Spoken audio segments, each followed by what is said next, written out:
Well, hello everyone. Earlier today, I saw Kingdom of the Planet of the Apes, the latest installment of the Planet of the Apes franchise, and even with my admitted enthusiasm for it, and in particular the reboot trilogy that came out in the 2010s, and I must say, Director Wes Ball managed to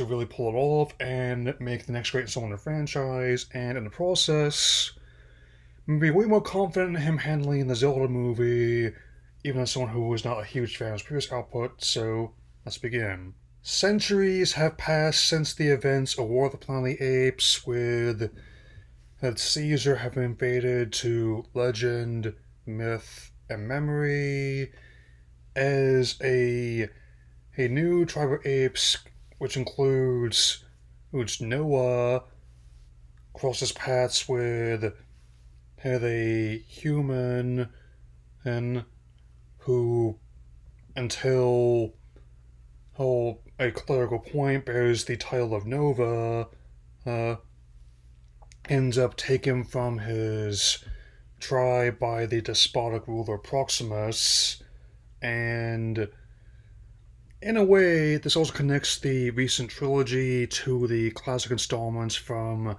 years past, particularly the first few ones, 60s and 70s, and I definitely like how effectively they use all of the iconography and story elements in new, unique ways. And even though it definitely has some familiar connections to the classic films, I'm glad that Wes has emphatically denied the possibility of remaking it again, which, to be fair, is also a sentiment expressed by previous ones, and even though I was not able to do my whole retrospective like 1 or 2 before this came out, I'm glad I got a chance to see this movie, and even a lot of elements in there here specifically give me confidence in Wes handling Zelda, from like the visuals to also the characters and story threads as well. You break it down, how, how Noah could be a bit like Link. Proximus is like a variant of Ganon, and the person who holds a Nova title, at least until a key point from which I will not be spoiling, is essentially like someone in Zelda, where she truly has faded a legend and myth in many respects.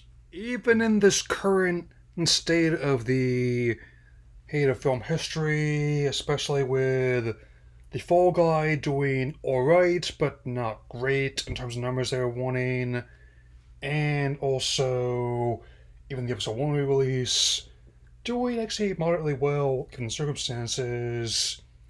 It's yet another film I can add to the list this year that's it's like Wes wanted to return to the older grand style of epics of years past, so he made one. And if you want to see this movie on which screen you can, it's definitely will be worth the price. And I definitely am eager to see what they come up with next. I mean, especially when 20th Century became part of Buena Vista.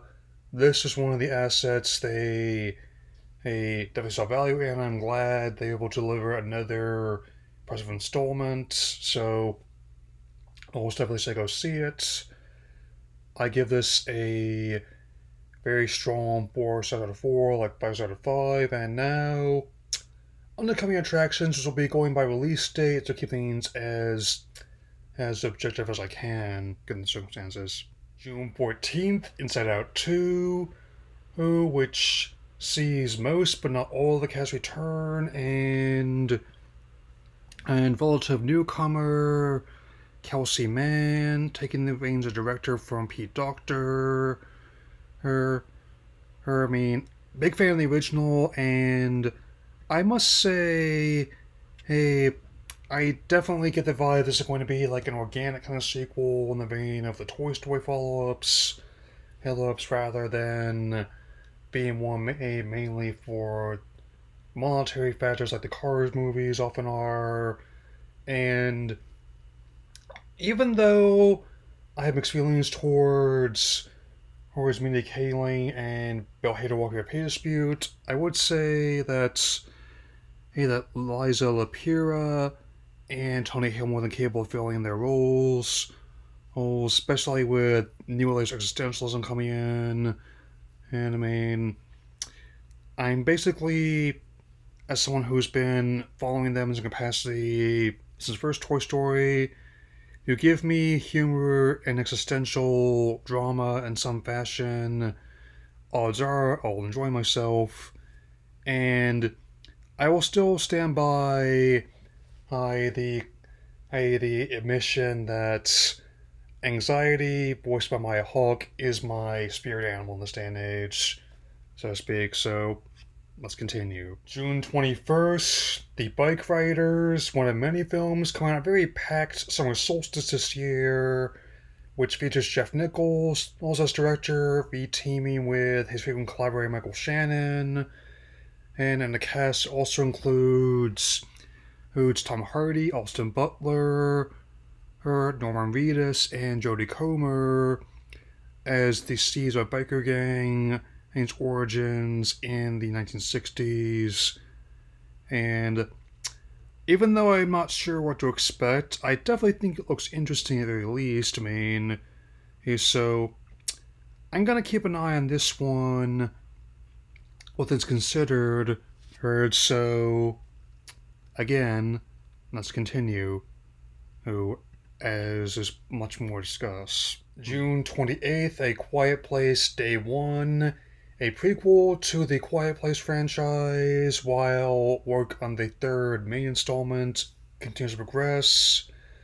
Yes, it is directed by Michael Sarnowski, who previously directed the cult film Pig.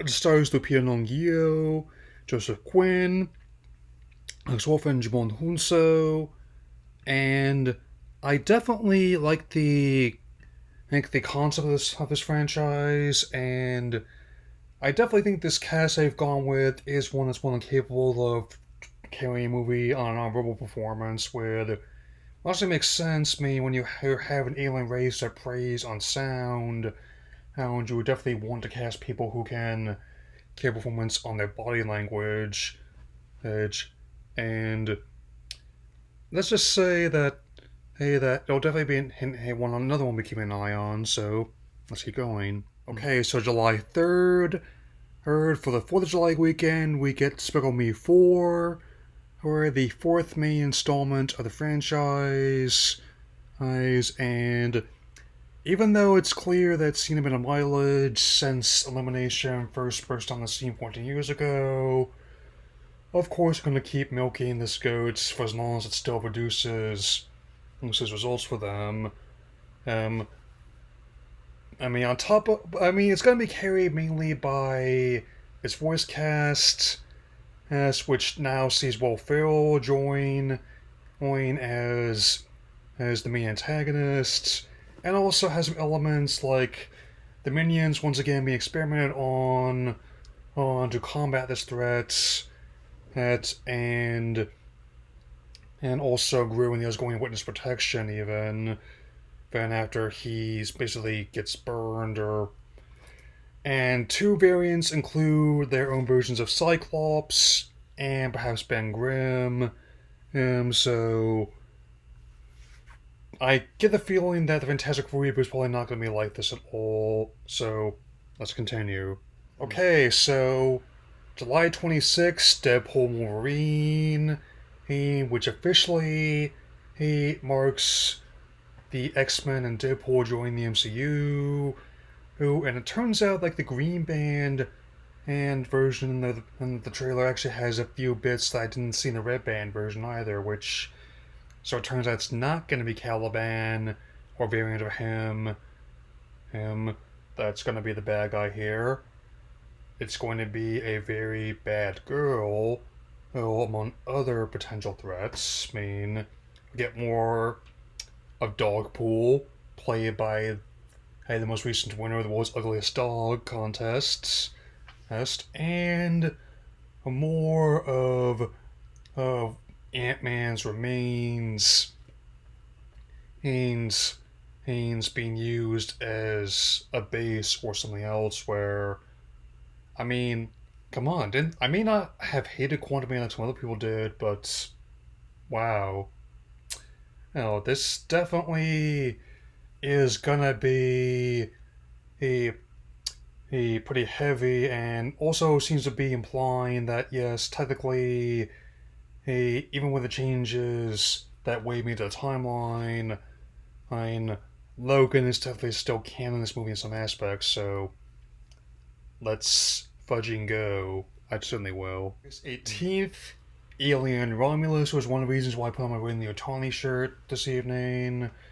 And even though it's been a while since both Prometheus and Covenant, both movies was there opening for, or I definitely can say that this franchise has some stuff in the tank. And even though Scott stepped back from director duties, his production company is still involved with it. And this time, director's chair is filled by franchise newcomer Fade Alvarez. Apologies for pronunciation. Who directed the cult horror film Don't Breathe, at least the first one. And even though I was not a fan of his Evil Dead remake at all, it definitely looks like they're going back to the horror roots of the franchise, which were some of the most effective elements I like about even the installments are a bit more divisive, where, I mean, the action should definitely, I think, should complement the material as opposed to clashing with it, and also can give you two words: practical effects. I mean, where the CG is still there, but it's going to be used more as a supporting role for stuff like removing stage and I don't know if legacy effects or woodruff are going to be involved, but I saw some of the props already being displayed at convention appearances, so I'm going to be keeping an eye on this one, as well as the upcoming prequel series. And given what work that Noah did for both Fargo and Legion, he has a knack for adding to beloved intellectual property as well, so let's keep it going. August 23rd, Blink Twice, which is a horror film, which is directed and written and co-written by Zoe Kravitz, who is the daughter of musician Lenny Kravitz, and it stars Naomi Ackie, Channing Tatum, Christian Slater, Kyle MacLachlan, Heirdre Alsmet, and Gina Davis, among others. I mean, I'll admit, I'm not entirely sure what to expect from this one as a quality. It is coming out in August after all, but I definitely will keep an eye on this one because of the cast and director they're going with. At least feel more confident in it than the Crow reboot, which they've shunted to this stage as well. I think it's a mixture of competition and blowback to the initial trailer that caused Lionsgate to have second thoughts. I mean, I'm definitely open to seeing the 4K restoration of the original movie. I want to keep my expectations very low for that reboot. I mean, especially given how follow-ups made without the original cast and creatives have yielded mixed results. I will say like for that TV show they made a while back, it had Mark DeCasco's martial arts skills going for it, but not a whole lot else. That's all I'm saying.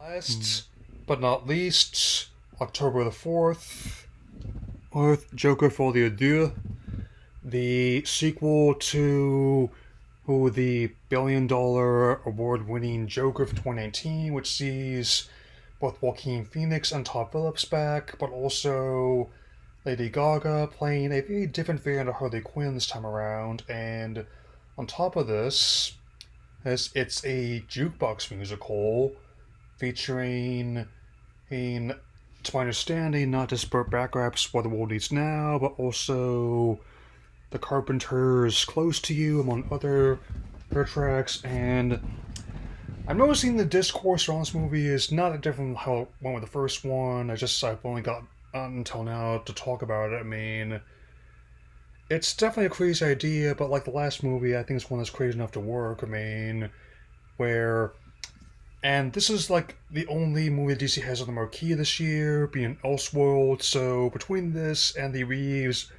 versus Batman, they definitely got off easy in the upheaval around DC right now. And heck, I'm not even against the idea of other follow-ups that got in the pipe being going this route either. I mean, at this stage, I would not say no to a Detective Pikachu sequel being a musical with Hugh Jackman as Lucario, even.